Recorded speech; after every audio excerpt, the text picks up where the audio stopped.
the first decisive game and a 1-point lead in the match, David. Yeah, beautiful play. As soon as the queens came off, he literally gave Wesley no chance, as you say there. So tactical melee, it's unclear who that's going to favor long term. But strategically, Hans looks bang in form.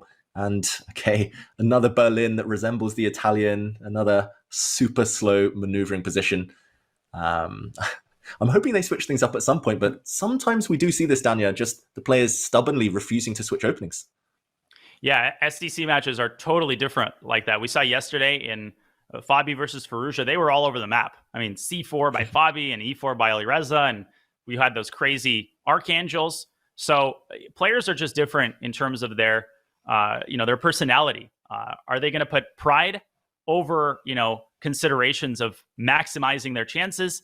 A lot of these top guys are like, no, I'm sticking by my repertoire. I'm not willing to admit that my opponent outprepared me. And David, the Roy Lopez is a versatile enough opening that we're going to get plenty of different exciting structures. And this is a case in point. Now, D4 is a pretty scary move to my eyes, but maybe you can defend the pawn tactically? Ooh, I hope Hans has calculated that, though, because it does look scary. Yeah, like you say, you might have to rely on a pin, but okay, Wesley does try. The trick for everyone at home is if you take this pawn, then white plays e5, and that's a deadly fork. If any pawn gets to e5, that might just be over. So bishop g4, trading off that white knight, or at least keeping it pinned. Hanging by a thread, though, for black. He's got to find it. Yeah, I'm going to wait for Hans to play bishop g4 because he is. I don't think there's another move that saves the piece. And after bishop g4, there's a lot of tactics that arise after d takes c5, which ultimately liquidate the game into, I think, maybe a slightly better endgame for white. So we'll wait for Wesley to make a decision there before I kind of show the complications. Because bishop g4, he could also suddenly drop his knight back to e3 and perhaps jump onto f5. This is going to get really complex. But do you see an alternative for Hans to bishop g4? H6 is the only other way I see to save a piece, and it's just too ugly for words. Black's kingside will likely just get ruined, and I think Hans, unless he just doesn't have bishop g4 on his radar, or unless he calculates a line he doesn't like there, I don't think we'll see h6. Sometimes you just got to do what you got to do, right, in chess. And queen e6. This doesn't lose a piece, but it will give up at least a pawn, probably. Dania, question mark given, but white has so many more tempting moves. Where to even start? Well, I think the simplest, and first of all, people should understand what the point of the move is. If Wesley plays knight takes c5, then Hans is intending knight takes c4. So he's unpinning the knight and also hitting white's knight, trying to take the sting out of d takes c5, which actually is still a very legitimate candidate move. And the more I look at it, the more I convince myself that it might be Wesley's choice. He could also take the knight on f6, but I actually think Hans is okay with that kind of structure. He'll play gf, and he'll slide his king over. Can I quickly just show, if we pull up an analysis board real fast, why bishop g4 kept black in the game and was probably the best move? Here, after d takes e5, as scary as it looks, black can take on f3, and if white plays e takes f6, actually black even has a choice. You could take the queen, or you could even respond with g takes f6, queen takes f3, tons of trades, and at the end of the day, it is a slight advantage for white, but not more than that. So let's go back to the live board. This did not happen, folks. Instead, Hans chose queen e6, and David, indeed, de5 happened.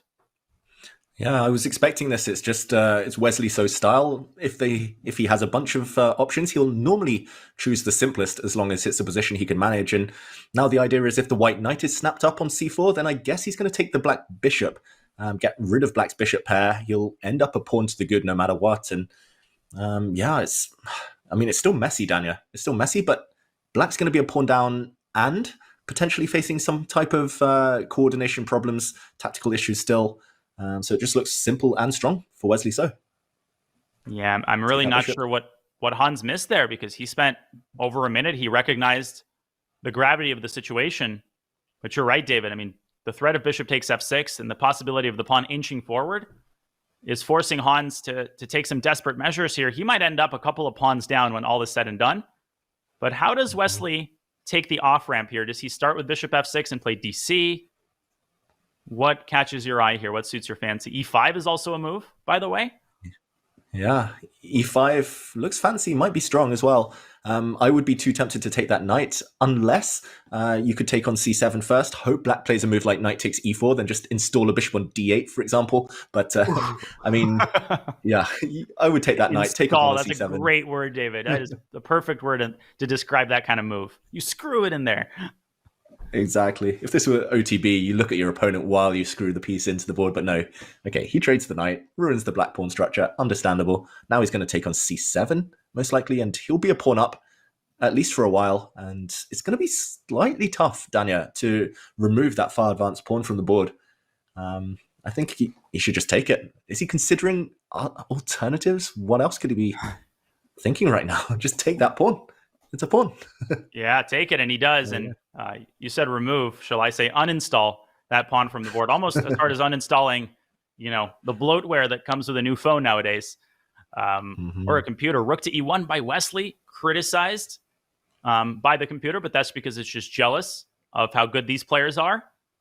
Maybe its criticism is legitimate. That uninstallation, you might have to do a restart, but rook c8 is coming, and David, rook e7, king f8, and the rook is booted off of the 7th rank. That was a serious error by Wesley, and he might lose his extra pawn. Yeah, there's a bug in the system now. Rook takes e1. Yeah, it just doesn't look like it leads anywhere suddenly. There was even the possibility of trading off the minor pieces, so he keeps the knight versus bishop on. He's still got a better pawn structure, Wesley, and zero risk here for white. So we should still say Wesley is better, but it could have been more, maybe should have been more. And now he's going to have to really grind this endgame out, really dig deep. I've got to say, he's still got great winning chances, Danya. I still love White's position. Yeah. Show him this position abstracted from how it was reached, and, Wesley would love nothing more than a chance to squeeze an advantage here. But given that he had a pawn on c7, I don't think he's quite as keen. Still, David, I think in a blitz scenario, with this knight having access to so many potential outposts, Hans has a long road ahead of him, and Wesley is coming. I mean, the knight on e1 isn't going to stay there for very much longer. Yeah, that knight is going to post up on outposts like f4, for example. The black kingside pawns might look fine for now, but they will be targets long term. The rooks coming off will not necessarily save black, because black's pawns, especially the queenside pawns on light squares, they might just be fixed there, and it will be a good knight versus bad bishop scenario. So yeah, this is a lot of suffering ahead for Hans Niemann. If he holds this, though, then he's going to believe that he can hold anything, Danya. This opening did not go well, but he's made it this far. Yeah, I mean, it'll be a good night on c5, and anything but a good night for Hans Niemann, who is in the Netherlands, and for whom it is quite late in the day. But that has stopped exactly no chess players from playing high-quality chess. The opposite certainly has. And rook d2, very circumspect by Wesley, not allowing the rook infiltration to e2. I think Hans is doing the right thing by keeping the rooks on the board. He would, he would definitely sacrifice a pawn probably to swap the minor pieces, because the engine of White's advantage isn't just the bad pawn structure, it's the fact that White has the perfect piece to exploit all of the holes in Black's position. But for all my talk, where is the actual infiltration?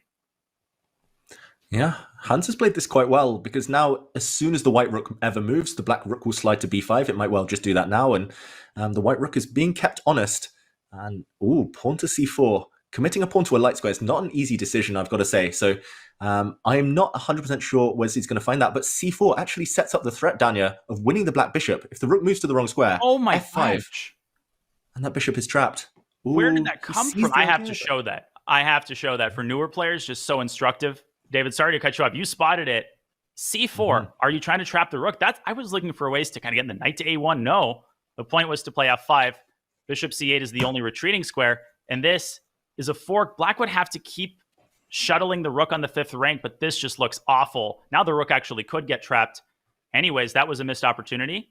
Instead, Wesley played g4, telegraphing his idea and giving Hans an evacuation route for his bishop. Here we are. Yeah, how are you going to uninstall that black bishop from the a2 square? It's not actually easy. The black bishop's surprisingly safe behind enemy lions, and suddenly Hans, we see on the bar, he might be doing okay. He's covered all his holes. He's kept the white rook tied down. Wesley, he found the right idea. That's going to be frustrating for him later. This f5 idea was correct, but he could have stopped the black bishop finding a safe square. And you're highlighting the move g5 incoming, but how does Hans fight against that? Wow. Ooh. Wesley actually heading for h5 with his knight. He kind of faked him out. And Hans, he has to find h5. This is his last chance before the knight installs itself on h5. And I think he's going to play it. He's basically got no choice. Yeah, you can't stall any longer. You have to go forward with h5 right now. Better to give up a pawn, even potentially. The pawn cannot be captured, we should mention. f5 is hanging, but even if it were a pawn sacrifice at some point, he needs counterplay. You cannot just sit and suffer. So, okay, white's going to get a past h-pawn, but it's not going to be too easy to make anything of that. Yeah, he's defended so well, Hans Niemann. And oh, yeah. Time scramble incoming, Daniel. And the b2 pawn, that's a backward pawn, which could become important. If Wesley starts journeying with his rook, Hans could come back around. That might be too slow, though. It might be his only choice, because the f5 pawn is defended. 10 seconds for Niemann. He still has a Herculean task ahead of him. Just practically speaking, with all of these nasty little knight checks and an h-pawn that's rearing to go, mate possibilities. But the f5 pawn is now hanging with a check. Where do you go? h6. Zigzag goes the black king. How do you defend f5?